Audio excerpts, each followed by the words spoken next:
রোজার সময় যে কাজগুলোর কারণে রোজা ভেঙে যায় সেগুলো পবিত্র কোরআনে আছে, আর নবী সাল্লাল্লাহু আলাইহি ওয়াসাল্লামের হাদিসেও আছে।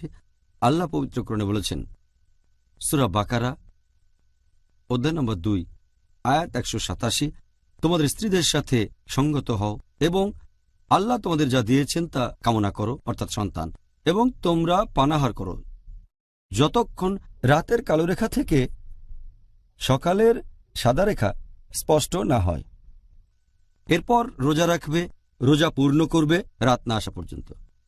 এখানে আমরা 3টা কাজ পাচ্ছি: খাওয়া দাওয়া, পান করার সহবাস। এছাড়া সহিহ হাদিসেও কিছু কাজের কথা বলা হয়েছে যেগুলো নিষিদ্ধ। রোজা ভাঙার কারণগুলোর যদি ক্যাটাগরি করেন তাহলে সব মিলিয়ে মোট 10টা কারণে আমাদের এই রোজা ভেঙে যেতে পারে। এগুলোকে 2টো ক্যাটাগরিতে ভাগ করা যায়।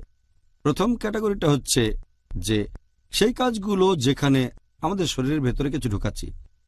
এগুলোর মধ্যে মোট 4টা জিনিস আছে। প্রথমটা হচ্ছে পানাহার করা, দ্বিতীয়টা হচ্ছে এমন কোনো কাজ যেটা পানাহার করার পর্যায়ে পড়ে যায়, তৃতীয় হচ্ছে ঔষধ খাওয়া, পিল খাওয়া, ইঞ্জেকশন নেওয়া, যেগুলো পুষ্টিগ্রহণের মতো করে নেওয়া হয় অথবা যেটার সাথে পানাহারের মিল আছে, এর ভেতরে রক্ত নেওয়া আছে।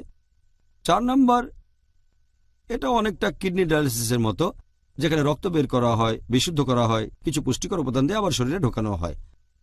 দ্বিতীয় ক্যাটাগরি, যেগুলো শরীর থেকে বের হয়ে যায়, এখানে মোট 6টা জিনিস আছে।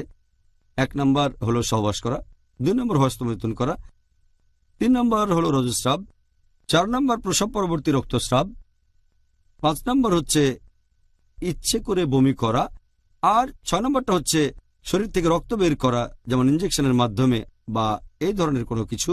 তাহলে সব মিলিয়ে এই 10টা কারণে আমাদের রোজা ভেঙে যেতে পারে।